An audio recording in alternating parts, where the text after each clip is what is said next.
Meanwhile, there's this. Senate Minority Leader Chuck Schumer is facing growing calls to step down as the leader of the party after his disastrous handling of the government shutdown.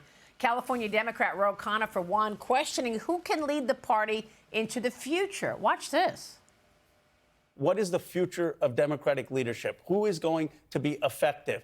And most Democrats around the country just don't think that person is Chuck Schumer. I mean, he doesn't inspire confidence. He's not bold. He's out of touch with the grassroots. He's someone who led us into the war in Iraq. He doesn't have the moral clarity on Gaza. He couldn't say Mamdani's name. And this was the final straw where he was not strong on fighting for health care. You know what the Democrats need to do? We need to be more independent and truth-telling in this country and bold and not rest on niceties. Joining me now is Democrat consultant and former House Judiciary Committee Chief Counsel, Julian Epstein. Julian, it's great to see you. Thank you so much for weighing in on this. And I know you know this is an ongoing conversation. But what do you make of Ro Khanna coming out there pretty staunchly against Schumer? Well, I think what he was offering was a bunch of platitudes about where the party should go without a lot of specifics. And I think the dilemma that this shows for the moderates in the party is that the progressives have never been the moderates' friends. It's the old JFK line: if you try to ride the back of a tiger, you'll end up in its belly. The problem with the Democratic Party, and that's the problem for the moderates, the problem with the Democratic Party is not the age issue of Chuck Schumer. It is the fact that the Democratic Party is far to the left on almost every single issue of the median voter. And moderates have become very meek. They've become timid inside the party. And that is why they have allowed the party to drift far to the left. And Mamdani might be fine in New York. Socialism may sell amongst the downwardly mobile podcast class, but it's toxic in the rest of the country. Yeah, it's toxic for most people. And most people in America are sort of hanging out in the middle. You might lean to the left on certain things, you lean to the right on other things. But, I mean, how did this happen, that the extremists hijacked the party? I mean, even Bill Maher, the comedian, criticizing the Democrat Party on his HBO show this week, he's warning about the potential negative impact of embracing socialism. Watch this. Socialism, to put it simply, just doesn't work and has never worked. We've run this experiment many times, and the results are always obvious. Here's capitalist South Korea at night from space. Here's socialist North Korea. Yeah. Meanwhile, Venezuela traded capitalism for Hugo Chavez's socialism for the 21st century. It turned one of Latin America's richest countries into one of its poorest. Low wages, high inflation, shortages, outages, 8 million people fleeing. If you think New York can somehow reinvent this wheel, you're in for a rude awakening. So, Julian, how did this happen? And good word, awakening. Yes, and socialism's batting about 0 for 1,000, and most voters in this country want an economy that's growing rather than big government welfare handouts. The way it happened, to answer your question, Maria, is that the progressives organized a lot better than the centrists did. For example, in the 1990s, they organized the Worker Families Party. They organized new political parties to pull the Democrats further to the left. If the centrists and the moderates want to compete, and centrists and moderates make up more than half of the electorate, if they want to compete, they've got to form their own party, in my view, Maria. They should form a centrist party that would caucus with the Democrats in some instances and run third-party candidates when the party goes too far to the left. And that would be a model. It's sort of a model that the Democrats, the centrists, could steal from the socialists, and I think it's a plan that could work. Right now, the centrists have become so timid, so weak, so scared of the flying monkeys, the enforcers of the socialist left, that they are being swallowed up.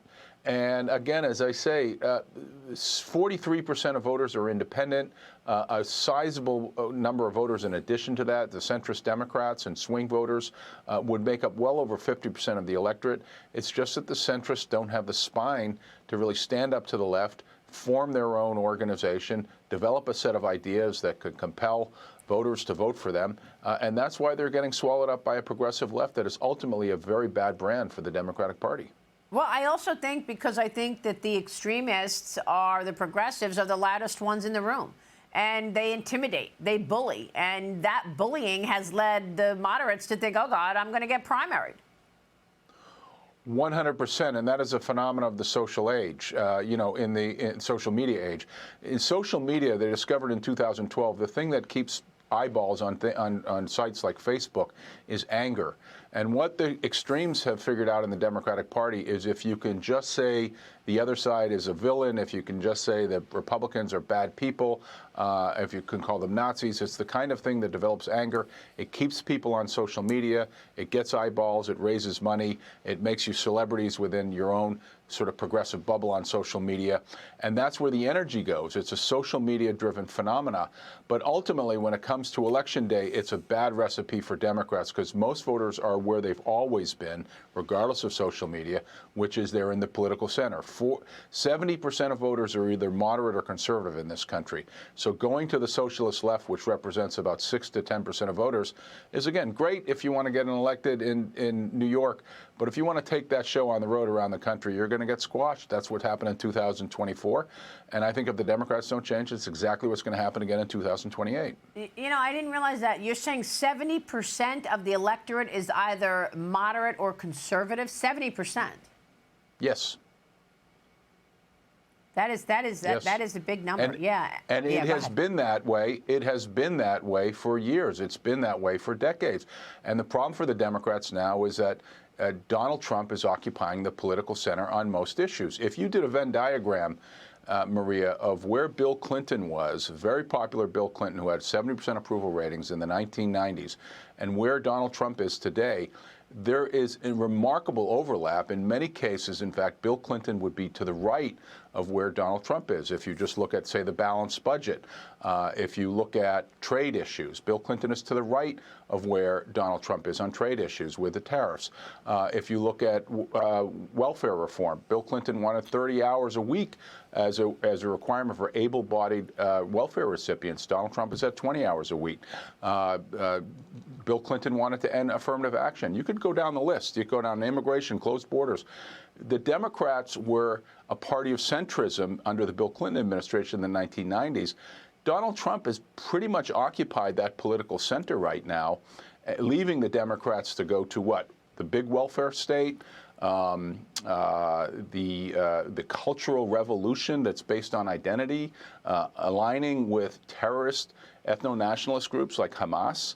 And Hamas's rhetoric. If you think that's a show that the Democrats can take on the road nationally, then you're smoking something. I just don't think this is going to work. There is excitement about the Mandami election. It's a delusion, in my opinion. Yeah. It's not something that can sell nationally. Well, we are ready to watch it unfold when he takes office, January 1. Julian, great to see you. We hope to see you soon. Maria. Thank you so much. Great conversation. Thanks for having Julian me. Epstein. All right, we'll see you soon.